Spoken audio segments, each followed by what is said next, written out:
बिस्मिल्लाहिर्रहमानिर्रहीम, अस्सलाम वालेकुम। मैं हूं बशर शहजाद और आप देख रहे हैं मेरा फेसबुक पेज और यूट्यूब चैनल। अल्हम्दुलिल्लाह अल्हम्दुलिल्लाह सुम्मा अल्हम्दुलिल्लाह। आज एक बार फिर सच की जीत हुई है और झूठ आश्कार हो गया है। झूठ आज बेनकाब हो गया है।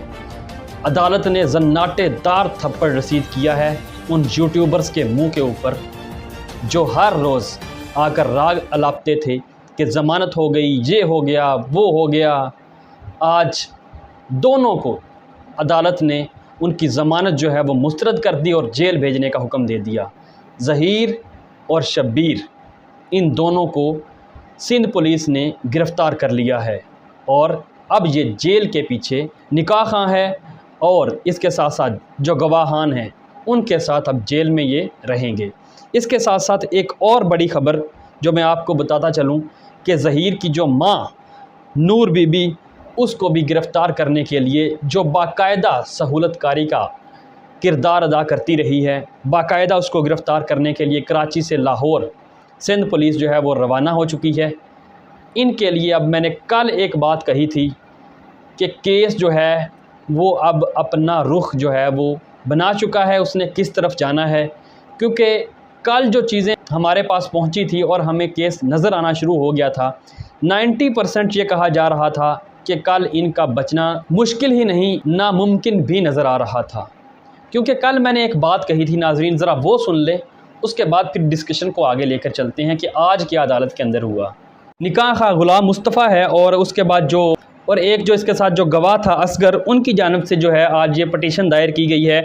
सिंध हाई कोर्ट के अंदर ये पटिशन दायर की गई है और कहा गया कि हमें जो है ज़मानत दी जाए। उनके जो वकला थे बड़े, उन्होंने इम्पोर्टेंट यहाँ पे जो है दलाइल दिया। उनका ये कहना था कि ये दोनों जो मुल्ज़मान हैं तकरीबन 3.5 माह से ज़्यादा का अरसा हो चुका है इन्हें ये जेल के अंदर है और जो इसकी सज़ा बनती है वो 6 माह बनती है। आधे से ज़ायद जो ये सज़ा है वो काट चुके हैं, तो अब इनको ज़मानत मिलनी चाहिए, ये कहा गया उनके वकील की जानिब से। क्योंकि मैं आपको यहाँ पे एक पॉइंट इसका साथ जोड़ दूँ, डाट्स के साथ जोड़कर बात करेंगे कि अगर इनको ज़मानत आज मिल जाती कि ये ज़मानत के ऊपर रिहा हो जाते तो जो ज़हीर पार्टी है उसका केस जो है वो स्ट्रॉन्ग हो जाता और अगले दिन वो जाके कहते कि हमें मज़ीद ज़मानत दी जाए। क्योंकि जो इस केस के जो निकाह खां हैं और जो गवाहान हैं उनको ज़मानत मिल गई है। लेकिन अगर ज़मानत नहीं होगी तो बेनिफिट ज़्यादा जो मेहंदी काज़मी साहब हैं उनको इसमें बेनिफिट होगा। और अगर जो है उनके हक़ में बेल हो जाती है, उनके फ़ैसला हक़ में आ जाता है पटिशनर की, तो इसका मतलब होगा कि जो ज़हीर पार्टी है उसकी तरफ।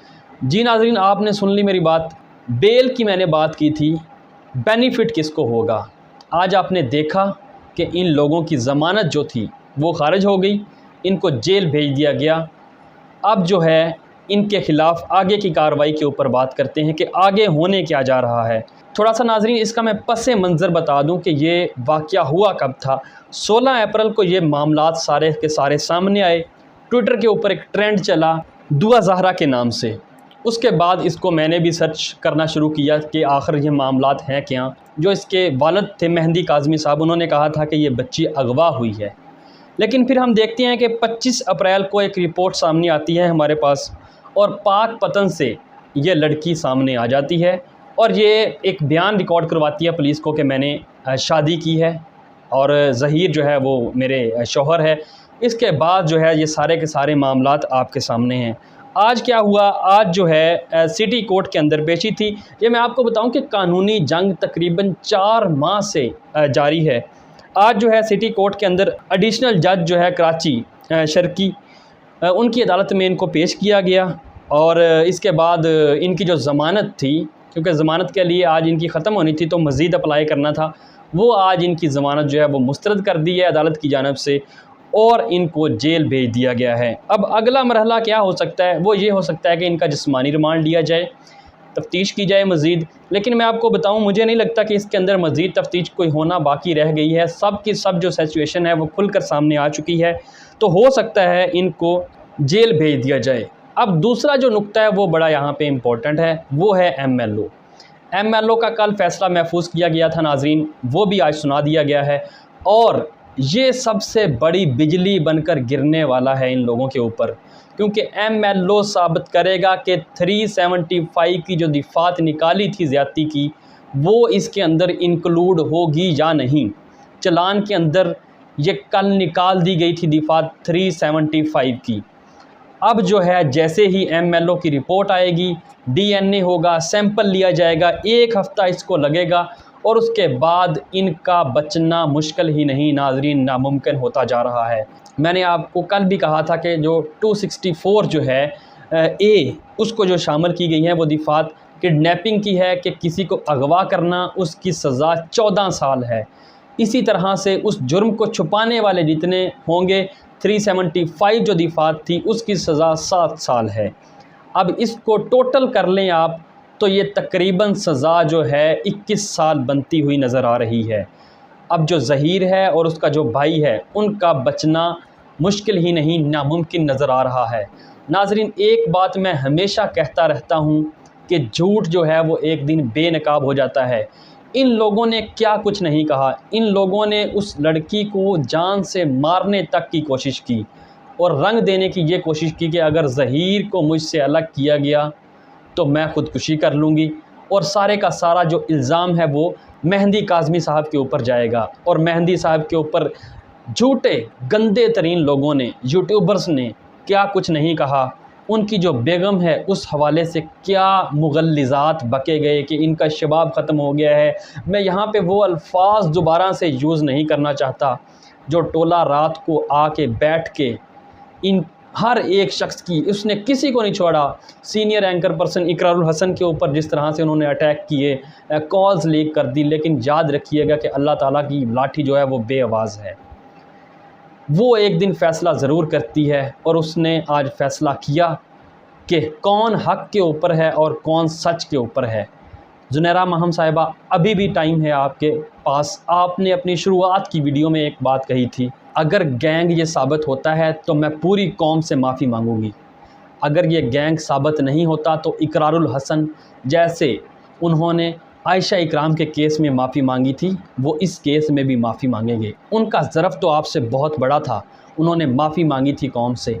लेकिन अब देखना ये है कि क्या आप कौम से माफ़ी मांगती हैं, क्या आप मेहंदी काज़मी साहब से माफ़ी मांगती हैं, क्या आप उनकी वाइफ से माफ़ी मांगती हैं, क्या आप जितने लोगों की आपने पगड़ियाँ उछाली हैं उनसे माफ़ी मांगती हैं या नहीं। देखते हैं आपका ज़र्फ़ कितना बड़ा है और आपका ज़मीर इस चीज़ को झंझोड़ेगा कि आप सामने आएँ और आकर पूरी कौम से इस वक्त माफ़ी मांगे, क्योंकि गैंग तो वो साबित हो चुका है। 365 का मतलब क्या हुआ कि उसके सहूलतकार मौजूद थे, तो इसका मतलब क्या हुआ, अगर वो चलान के अंदर वो चीज़ शामिल कर दी गई है तो इसका मतलब है कि सहूलतकार जब मौजूद थे वो पूरे का पूरा गैंग ऑपरेट कर रहा था। अब आपका इम्तिहान है, क्या आप कौम से माफ़ी मांगते हैं या उसी तरह से बेगैरतों के टोले की तरह आप उसी तरह से फिर इल्ज़ामात की बारिश करते हैं, या कोई नया जो है वो तजवीज़ आपके माइंड में आएगी और शैतानी माइंड में आप जो है आती रहती है। अभी भी मैं आपके एक दोस्त की वीडियो देख रहा था, वो ये मुख्तलिफ जो तजावीज़ पेश कर रहा था और कह रहा था कि ये जो है जो एडवोकेट है सिंध के, ये आपको पता है किस तरह से काम करते हैं, हुकूमत के अंडर काम करते हैं। इसका मतलब तो ये हुआ कि मीठा मीठा हप हप और कड़वा कड़वा थू थू। अगर आपके ख़िलाफ़ फ़ैसला आए तो आपने एक्सेप्ट नहीं करना और उसके अंदर जवाज़ के ऊपर जवाज़ आपने निकालने हैं। लेकिन एक बात आपको याद रखनी होगी कि झूठ के सर पाँव नहीं हुआ करते, वो एक दिन बेनकाब हो के रहता है। और इंशाअल्लाह आने वाले दिनों में आप देखेंगे कि इनकी सज़ाएँ जो है वो कितनी होती हैं और इनको जेल के अंदर सड़ते हुए आप लोग देखेंगे। अब जो है रवाना हो चुकी है सिंध पुलिस भी, इनकी माँ जो नूर बीबी है उनको लेने के लिए, और उनका भी बाकायदा तौर पे जेल में उनको रखा जाएगा। और जो अब देख लें कि बच्ची जो है वो मुकम्मल तौर पर महफूज है। ज़ुनैरा महम, माफ़ी मांग लें, अभी भी आपके पास वक्त है। इसके बाद अगर जब वक्त गुज़र जाता है तो बंदे के पास पछताने के अलावा कुछ नहीं बचता। नाज़रीन, इस केस के हवाले से आपकी क्या राय है कमेंट सेक्शन में आपने ज़रूर बतानी है। वीडियो पसंद आए तो लाइक करें, शेयर करें, चैनल को आपने सब्सक्राइब कर लेना है ताकि लेटेस्ट मालूमात जो भी हो वो आप तक पहुंचती रहें। अपने दोस्तों का ख्याल रखिएगा। मुझे इजाज़त दीजिए। अल्लाह हाफ़िज़।